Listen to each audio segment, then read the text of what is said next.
Hello everybody and welcome to the Cavecast.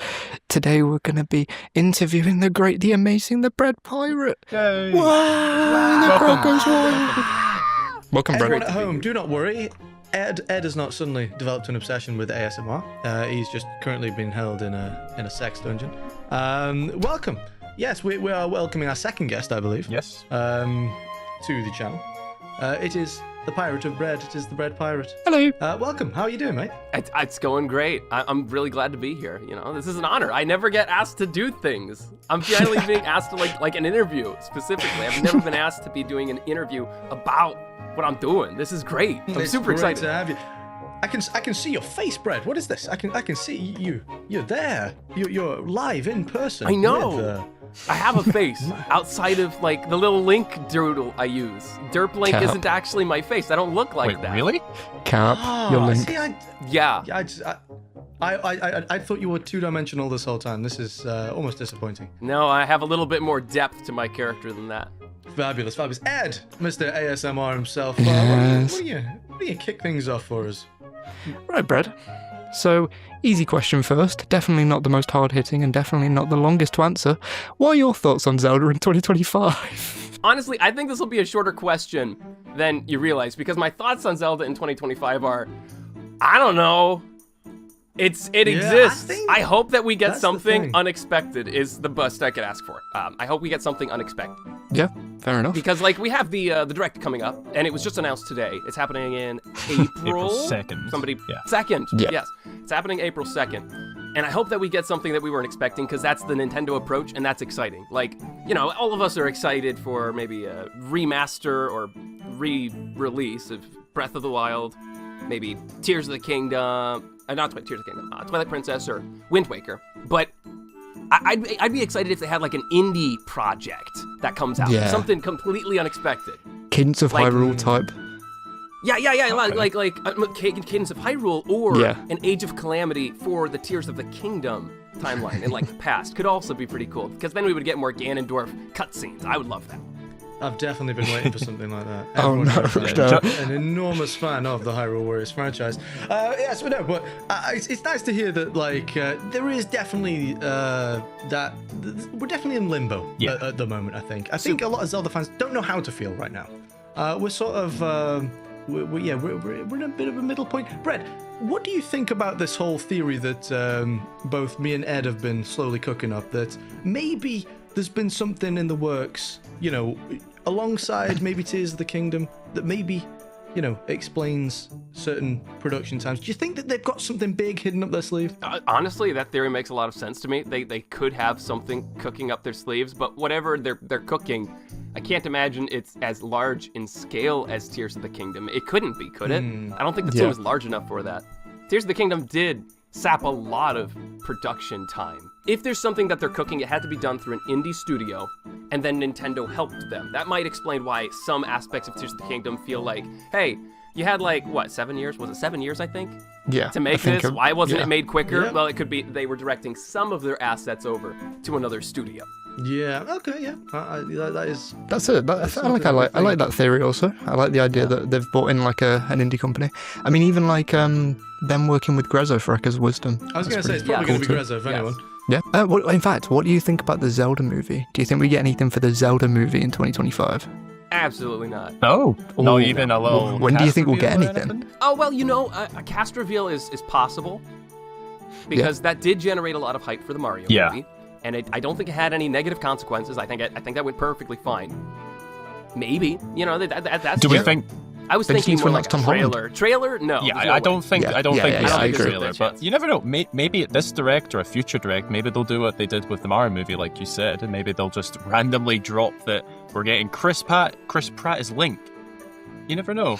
Or Tom Holland. Maybe Yeah, everyone's dream I of Tom am- Holland will come true.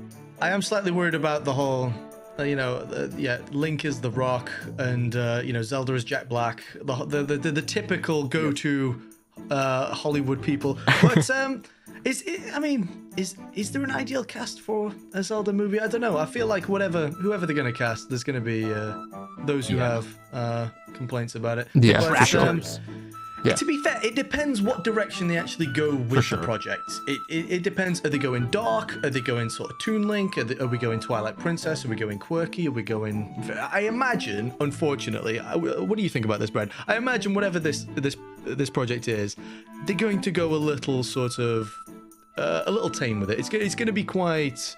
It's going to be quite normie. It's going to be very normal friendly. It's going to be very approachable. Yeah. Yeah, very generic. Yeah, I can imagine that. Like with the Mario movie, that was cool, right? It was great, but also the storyline was kind it storyline Yes. I think. But the thing with the Mario, the thing about the Mario movie that disappointed me the most, because I really enjoyed the movie. It was the fact that they chickened out and they didn't stick with Mario music. It's like one of the things that made Mario as iconic as it is the music, and they went with this very 80s. I mean, I get it, 80s, but like it was a soundtrack from the real world. We had like Bon Jovi and stuff. Like, it's like, I'm sorry, have you never heard Dia Dia Ducks? Have you not listened to any of the Mario soundtrack? People, they resonate through memes still. People know these songs. People love these songs. I hope that with this project, they have the balls to stick with the original soundtracks. I don't imagine for something like this they would have the.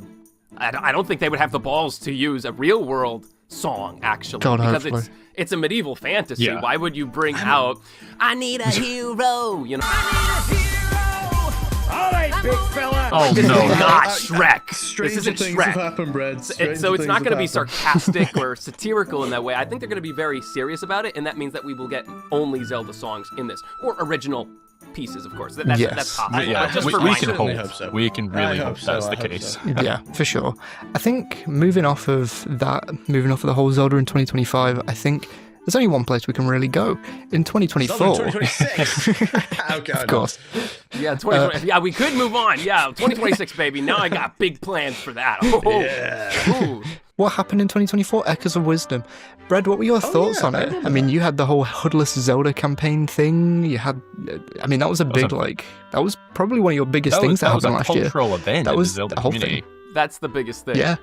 That's the biggest thing that happened last year. That's the biggest thing that's happened in my life. Okay. Well, I loved Echoes of Wisdom. I thought it was fantastic and super charming. And even after that movement happened, I hadn't finished the game yet. I finished it after the movement happened.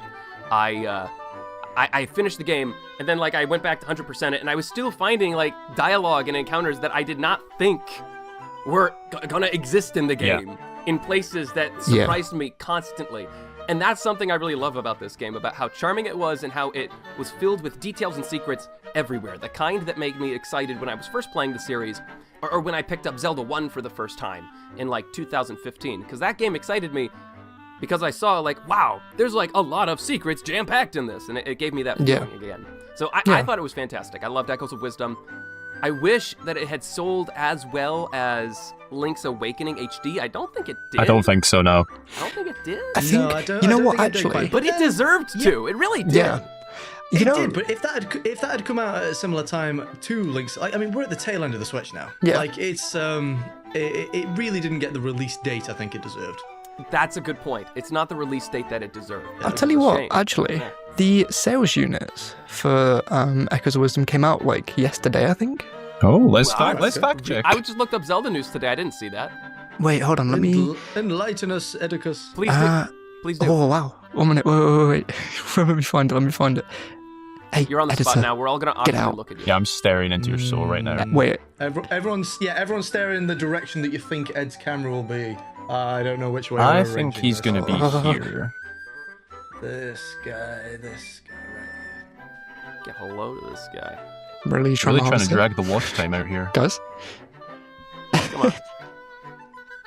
Wait. Sponsors will not. Okay, wait. 10. I can tell you. More than 10. They did sell more than 10. I can tell you. Okay, well, that's bigger than I thought. Well, us 4 got copies. I can tell you that as of December 31st, 2024, because obviously they do it a couple months before, or after, sorry, the game sold, I can't tell you the exact number, but I do remember that it's in the 4 millions. I think it's 4.5 million-ish. Okay. Okay.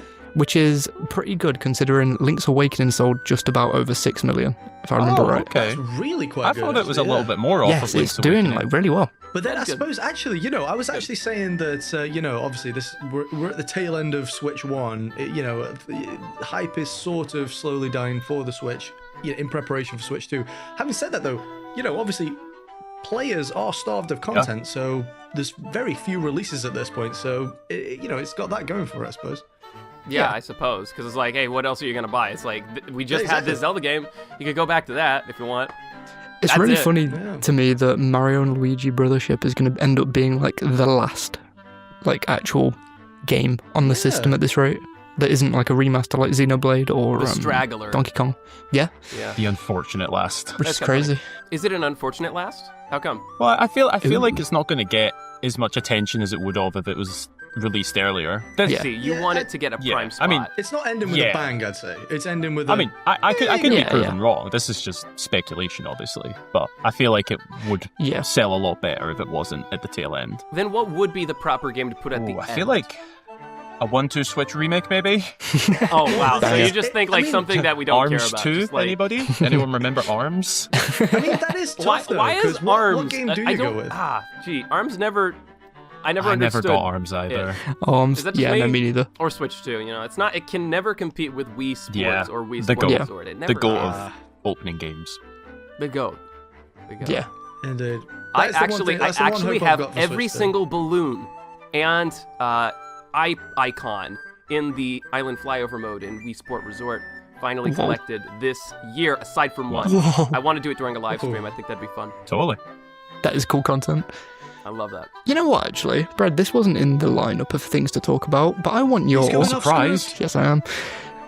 I want your, if you can even figure this out in the time that I've given you, I want your top 3 Zelda games and worst 3 Zelda games in your opinion. Ooh, Okay, well, goodness. this is tough because I think Zelda games excel in different areas. Yes. Yeah. Like, maybe Twilight Princess doesn't have my favorite story, but I love the gameplay of it, for example. Yeah. Spot on. Right. But you're asking for like a blanket, give it a grade. Yeah. So it'll never be a perfect system. Yes, of course. But I'll do my best. I'll start with the worst Okay. ones because this one's pretty easy with me. Minish Cap. No.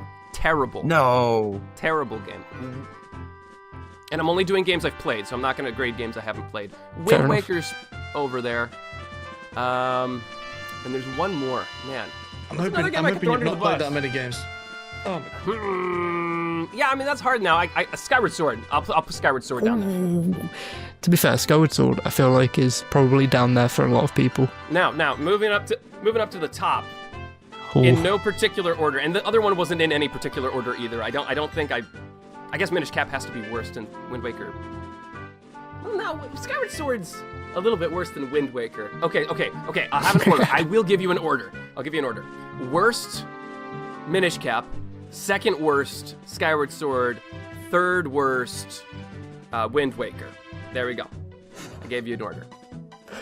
Now, I can hear Johnny and favorites. Adam, like, seething. Favorites. It's okay. I might tick people Hey, off you're here. you're going to with drive our favorites. engagement on this video, I'll tell you that. I know 2 of them. I gotta think of a third. Okay. Yeah. I've got this. Ocarina of Time, Twilight Princess, Breath of the Wild. Super classic. Fine. Kind Solid of I like Choices the on top the good game side. I Yeah. was expecting a sizzling hot take then, but that's fairly reassuring. That's pretty reassuring. I was waiting for Truffles Heroes first. I haven't played that one, so I can't grade that one. Okay, Not I can, yet, I can, I not can yet. understand this I haven't more if it's played from all the ones Zelda you've games. only played. That makes a lot more sense. Yes, because like I haven't played the Oracle games. I did play Four Swords Adventures, and that was a blast because it was multiplayer. That one was a blast. And I actually haven't finished Link's Awakening. I need to finish that. I did the beginning, and then I got stuck trying to find, I think, feathers. Well, Brad, I must ask, out of all those, the one I really must ask you about is Minish Cap. What's with why Minish Cap? It's so slow, and it doesn't let go of your hand. I feel like I'm a child in Walmart. Sorry, you guys. That's an Our American Walmart's thing. called Asda. We'll go for that translation. Yeah, that's an American thing. But yeah, I feel like a little kid going through the grocery store, having my hand dragged, and I'm like, Mom, I want to go see that, and they're like, No, you will see me buy apples, and you will like it. And it gives you little teeny chunks to explore at a time that are so small that I feel like they should. I feel like, man, finally a new area to explore, and then I enter that screen and I'm like, oh, this was it. That's it. It is quite a small map. I can definitely see the argument for this. It's also Like, on the frustrates me, Game like- Boy. At the same, that's also a reason Yeah, it's so true. small. That is a good On the Game point. Boy. Yeah, the music is good. It's the got a music is bakery in the top game, tier. which is really good. The storyline, I don't think is anything like groundbreaking, but it's serviceable. Yeah. But Zelda 1 is higher on my list than Minish Cap because Zelda 1 at least lets go of your hand and says, yeah, now it's a small map, but you can go anywhere you So I want. definitely respect that. I like definitely that. respect that. I can see the argument. I can see that you very clearly like and have liked Breath of the Wild for a long time, and obviously I think you played Zelda 1 before that, judging by Yeah. the 2015 thing. And I think having that to stick by, having the whole I like open, free roaming to stick by, that's a cool little trait. I like that. It's good. I like it. And actually, with Minish Cap, the other thing is the terrible final quest of getting that last heart piece has to be mentioned. Oh yeah, The true. worst heart piece in I Zelda. can- I- Thankfully, I've never tried that, but just knowing that exists in the game I can agree. makes there. my score lower. Yeah, I for can it. definitely agree on the hard Yeah, piece. that one is nuts. Yeah. If nobody knows who's watching this, there is a really crappy heart piece in the game that requires you to do hundreds of hours of work in order to obtain it by collecting like seashells and then doing a gotcha style game. It's not fun. Terrible. Yeah, it's not fun at all. So I think moving away maybe from the games now, at least if we have time, we might come back. But you know what, Bread, you're a pretty sizable little bread pirate over there now. Little bread pirate, are you? So, what's your life as a content creator like now? Because I know you're not full time either, being Well, I was. a working man. Oh, you were full time. Okay. I was. And how was it that the rise on YouTube came about? What was those big successful videos for you? All of that jazz. Yeah, I did do YouTube full time. Starting as soon as I finished college, I was like, yeah, I have a big channel. I want to try this. I'm going to try doing YouTube full time because there's a new Zelda game coming out at some point reasonably soon. And that was Tears of the Kingdom. We didn't know what it was called at the time, though. And I was super excited for that. So I put everything into it, and it went pretty well. What was the follow-up question? Oh, sorry, yeah. What is my life like? Yeah, what is my life like? Yeah. So YouTube is really good, but I got lonely being in my room all day working on videos, and kind of crazy, went crazy being at home with my mother all day. Bless her soul, I love my mother. She's a really cool woman, but you can only be with one person for so long in the same house. Absolutely. So I got another job, which is substitute teaching at a local high school, and that gave me the social interactions that I needed, because I have some adults from my old high school that I knew, so I got to see them again, and then there were the students there. My sister was a student still at the time, and now she's graduated, and I knew some of those kids, so it was easier for me to kind of fraternize with them, and I had fun with that, right? I'm making videos for a younger audience anyway, so why shouldn't I get antiquated with that younger audience? Shout out to Stanley. Shout out Shout out Stanley. Stan. Stanley's cool. Yeah. So that was kind of what my journey's been like for the last 2 years, trying to do YouTube full time. But this December, after the Hoodless Zelda movement, I got, this is a gross word, burnt out? Not really. Yeah. I haven't been working very hard, but I've been kind of overdosed on Zelda, which is a term I'm stealing from Sir Conan Doyle. Yeah. Overdosed on Zelda. So I'm taking a minute to back away from it. Yeah, is it a little bit of almost like a writer's block for you?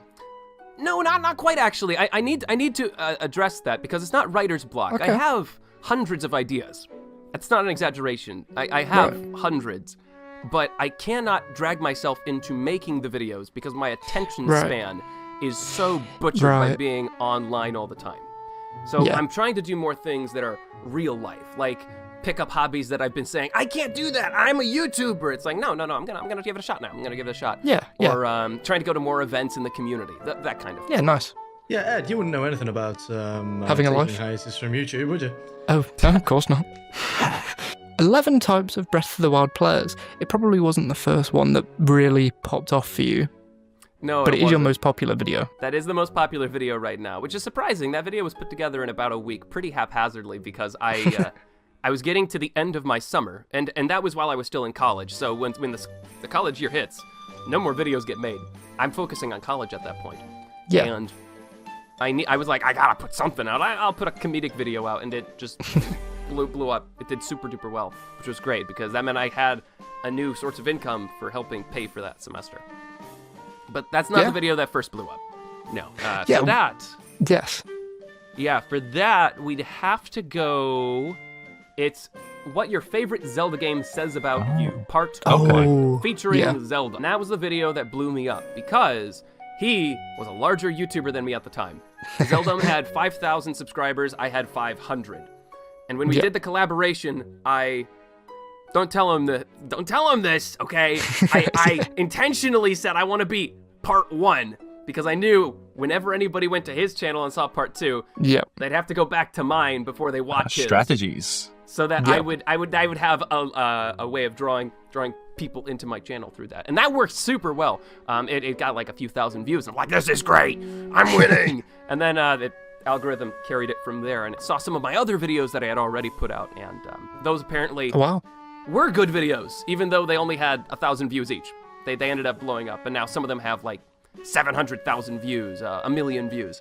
So that's the thing with Zelda YouTube. At the time, I was pretty discouraged. Like, my videos suck apparently. No, they were good. I just needed a spark. Zelda YouTube's weird because it's so niche.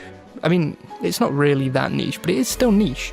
So when your videos aren't doing that great, it's more about building a backlog, and then when a video does pop off, people can go back, look at the backlog, and all of a sudden they've got a load of really good videos to watch.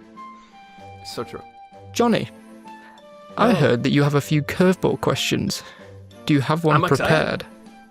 Oh no, I mean, unfortunately, that was just a little bit more of a meme, if I'm honest, because Adam was trying to be very official about this whole thing. He was trying to regiment it. He was trying to make it very organised, and I wanted to throw a little bit of chaos into the pot. But I didn't actually want to mess up Bread's interview, of course. So I didn't actually formulate any curveball questions other than Bread, Minish Cap, what the hell, man, dude, what's with the hate? But no, that was I actually really liked your explanation there about to go back to those, which was you seem to like or dislike rather games that hold your hand too much, and yeah, I mean, arguably Minish Cap, Skyward Sword. I mean, Fee, Fi, Fo Fum, whatever you call her. Yeah, Dumb. She's, yeah, I feel that. And then to go back to your videos though, Brad, like, do you think that some of your videos did well because of the content of your videos? And by that, I mean, obviously, the majority of content on Zeldatube was videos either about the game itself or gameplay. Yeah. And what you did is you actually kind of flipped the camera the other way, particularly with your 11 kinds of Breath of the Wild player. You actually, like say, you had a bit of a different spin on it. You were talking about players and sort of slightly more the culture behind playing the game rather than the game itself. So do you think maybe it was maybe you just, you came in at a slightly different angle and it gave you, a sharper edge? It probably did help that I did different stuff than the rest of the Zelda YouTube space. Because the big thing that everybody's talking about, is speculation or theories. But the bandwagon actually that I think that really helped me stick out wasn't necessarily trying to turn the camera around, but really turn the camera in a different direction. Yeah. Because I still look at Zelda with most of my stuff, but I got really focused on trivia. I became obsessed with trivia with the Zelda series and trying to figure out as much of it as possible and then teach it to people. And at one point, I thought that I was going to focus on real-world trivia, like the development of the games, or games that people haven't heard about, but it ended up being just better in the long run to do facts within the games. I think that's the thing that really helped it stick out. It might be wise, though, to look back on 11 types of Breath of the Wild players and reconsider what you said. That probably did play a role in why it did so well. It turns the camera around at the person, like you. Yeah. You. What are you doing? You read there. It's more personal, so it's more engaging. Yeah. Exactly. It's even the naming of your videos, it's like, it's facts that you didn't know, Rev. It's you. You're the problem. Or what type of player are you? Come on. Which I think it's nice because Zelda has a big community feel, especially in like the Zeldatube. But I mean, even as viewers, I think it's got a big community feel, and I think you fed into that quite nicely. Yeah, I tried to. I've always been enamored. Sorry, there's your 10-cent word for the day. Enamored by the Zelda community because growing up, about when I was 14, it was 2014. I was born in 2000. It makes my birthday really easy to remember the age of. I was watching Zeltik, and I felt like I was a part of that community when I was watching his videos about the speculation of Zelda U. Like, I felt like I was a part of a global community of people that are excited for this. Yeah. He gave me that, because he also was working with other Zelda YouTubers, and they would work together on stuff, and it'd be like, oh, hey, like, there's all sorts of people here that are waiting for this. And I imagine in my head, like, there's gotta be, like, some, like, super secret, like meeting they have every once in a while where they like get together and they conspire about what they're gonna do. That always enamored me. So I became obsessed with the Zelda community too, and not just the modern community, but the ancient community too in the early 2000s, because there are some really cool Zelda wiki articles about the history of the early Zelda community that just blow my mind. And I wanted to try and dive as much as possible into this modern community so I can try and have that same impact, or at least see all those same stories. Beautiful answer. I think, to be fair, yeah, really good work. I mean, the viewers don't know this, of course, but we do have a Zeldatube Discord server, and I'm pretty sure you were one of the founding members of that, right? It was a weird situation where I proposed the idea to a friend who changed their username. Their username is now Solus. But at the time he was known as Random Gamer NX. And I said, hey, Random, like, this would be a pretty cool idea, wouldn't it? And he was like, yeah, you're right. I'm going to go do it. And I'm like, wait, no. You can't do it. It was my idea. And I was not going to do it at that moment, but because Random was like, I gotta do it now, I was like, okay, fine, I'll do it, because I wanted to be the one that would have the ownership of the server, selfishly, of course, because I'm a pirate. Of course. But also, to quote William Goldman, the author of The Princess Bride, that way I would be the only idiot who could ruin the server. So I wanted to be able to help foster that. So that's the reason that happened at the time it did. But it was an idea rattling in my head actually for a year prior. I just hadn't gotten myself to do it because I was a small YouTuber. I had 500 subscribers. I hadn't blown up yet. But I reached out to a couple people who were a little bit larger than me. They were interested in it, and then they reached out to more people, and it slowly built up. Yeah. That's how that happened. I think one more question that I have about the content on your channel itself, or not even a question really, but more of like a yay yippee. Was a what? Wait. A yay yippee. Yay yippee, like yippee. Yeah, like yay yippee. Okay, yippee. Okay, like the little cat. Yippee. I love that cat. Yeah. Yes. One of the coolest videos that I've seen come out of your channel, which I think, especially the Cave Boys channel itself, is really trying to hit this exact angle. Oh, okay. Is your documentary on Zeltik.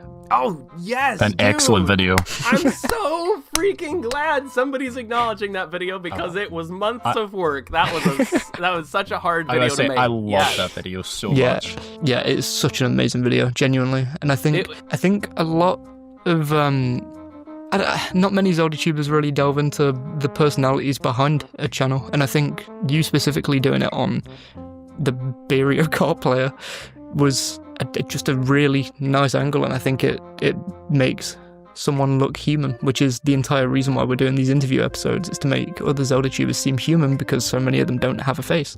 I think it's I think it was a great video, and I can't believe how much work it would have taken.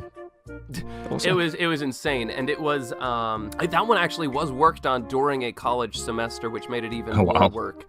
Normally when I was at college, I made it a point of like, nope, there's no more work being done. I'm gonna stop. But that video, I felt like an urgency of it. Like, I gotta make this video. I have all the information. I need to do it, which is how it came about. And also, I was able to snag an interview with Zeltik himself. Exactly. That must have been so fun. That made it feel like I've got to do it. It was phenomenal. Being able to talk with Zeltik is always a surreal moment.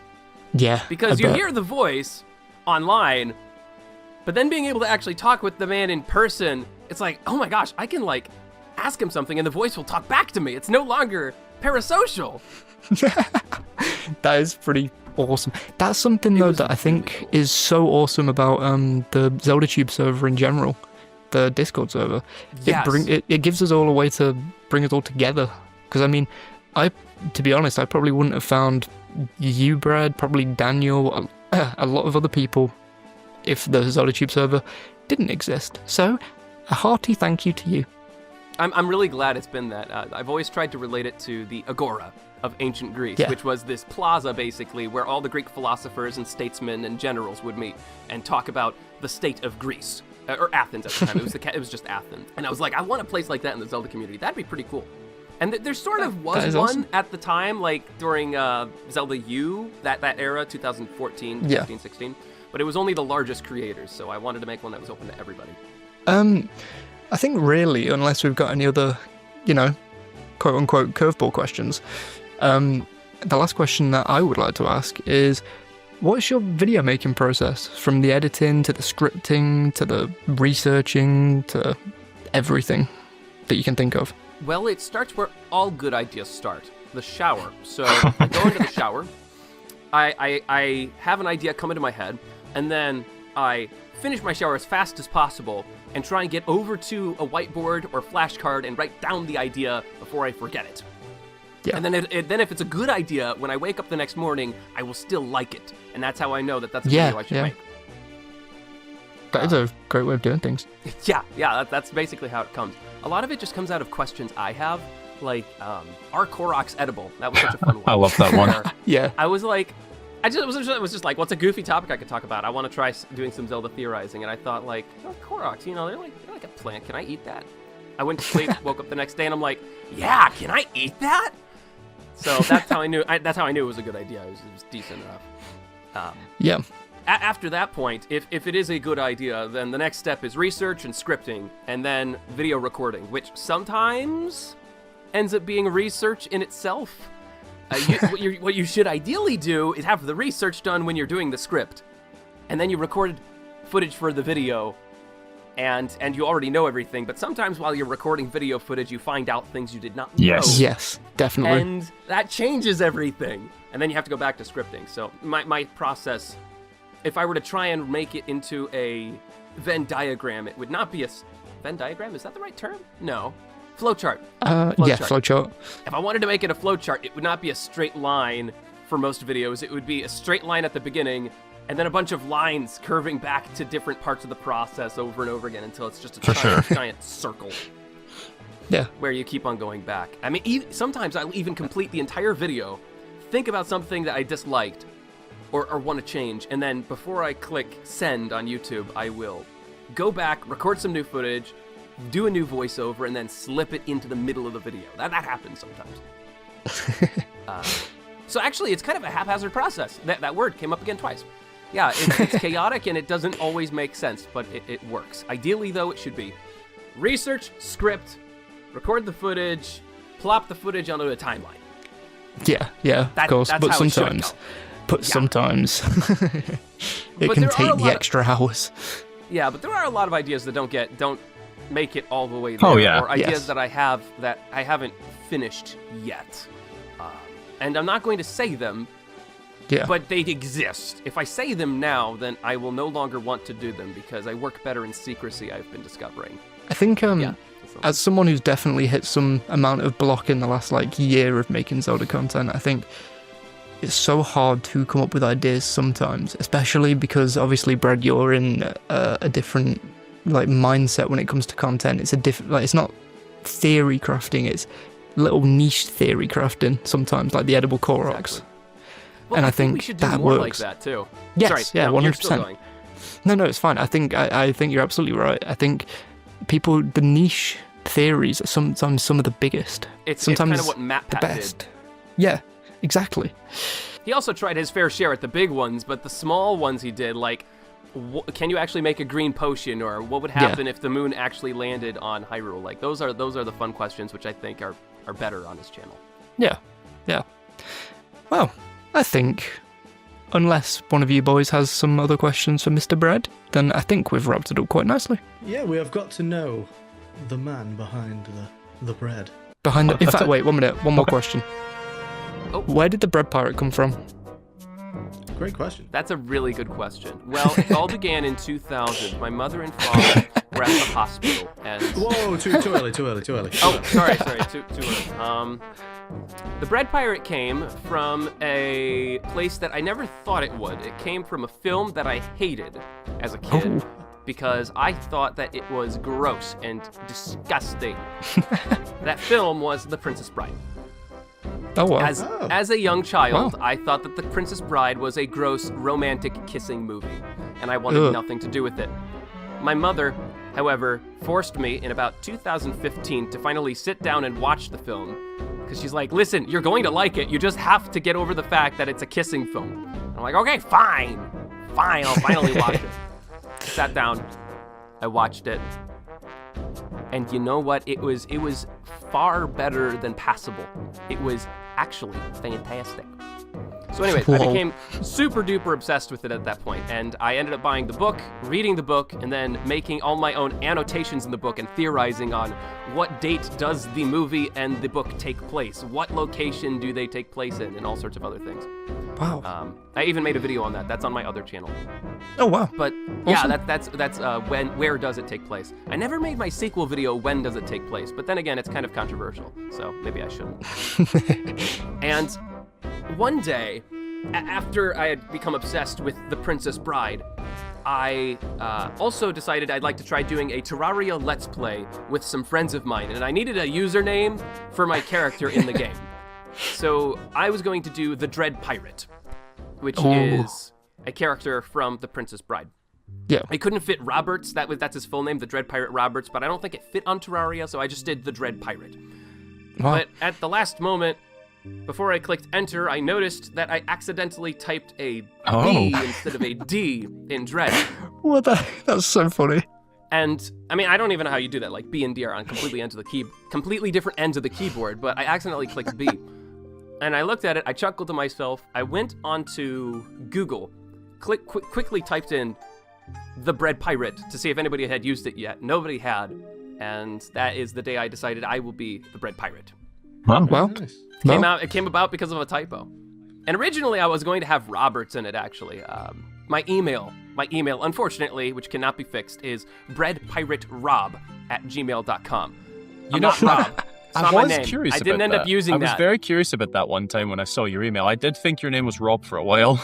You're not the only one. Actually, an embarrassing story is there was this guy who tried interviewing me about 2 years ago now. And when the interview started, the guy just called me Rob. He just was like, all right, Rob, I want to talk to you. And I'm like, well, my name's not Rob. I'm sorry. Hi, I'm Off to a Brad. good start. That was a really, really weird interview. But yeah, so anyways, yeah, my name's not Rob, it's Burton. That's, doesn't ring up, it doesn't ring as well though, so whatever. I just go with Bread Pirate. You just call him Rob. Right. Just Well, Rob, Yeah, well, thanks, Rob. I yeah, do it's great to have you. one final question for you, Rob. Oh, Bread Ooh. Pirate. Another final question, final What question. is, Yes. and this is probably the biggest question of the video, what is Okay. your favorite kind of bread? I like, so if I'm just gonna get sandwich bread, then I'll do multigrain, because it's healthier. Yeah, I better not hold my hand. But if it's homemade bread, and I've made some of my own, I don't make some, I don't do it as often as I'd like to, but when I do sit down and make bread, I like to do a white bread with cinnamon and a healthy amount of sugar. It's basically a sweet bread at that point, but it tastes good, so I like that. Cinnamon, white Fair bread. enough. You're very true to the name, What? making your own bread. Well, You if are I the were pirate. truer to the name, I would go to the grocery store and steal it, but Yeah, we second live in a best, society. The second best option without going in jail. We live in a society now. The bread commandeer. It's great. I go to the store, I give them paper, and they give me bread. I commandeer. They don't stop me. It's been great seeing the bread behind the mask, as Johnny said before. It's been fantastic to do this interview. Thank you for having me. This is exciting. Would you like to do a little little advertisement for your channel before you head off? Yeah, my name is The Bread Pirate. I make videos except for when I'm on break like I am right now, so probably not worth subscribing yet, but come back in 6 months whenever I'm reinvigorated and I'll have something probably cooked up for you. Hopefully some fact videos. We'll see. Cool. Awesome. Perfect. There you go. Right then. Well, thank you viewers for watching. Thank you, Bread, for being here. Let's all say goodbye to Bread and goodbye to the viewers. Bye. Bye, Bread. Bye. Bye, guys. Bye-bye. Bye-bye. Bye-bye. Oh, no.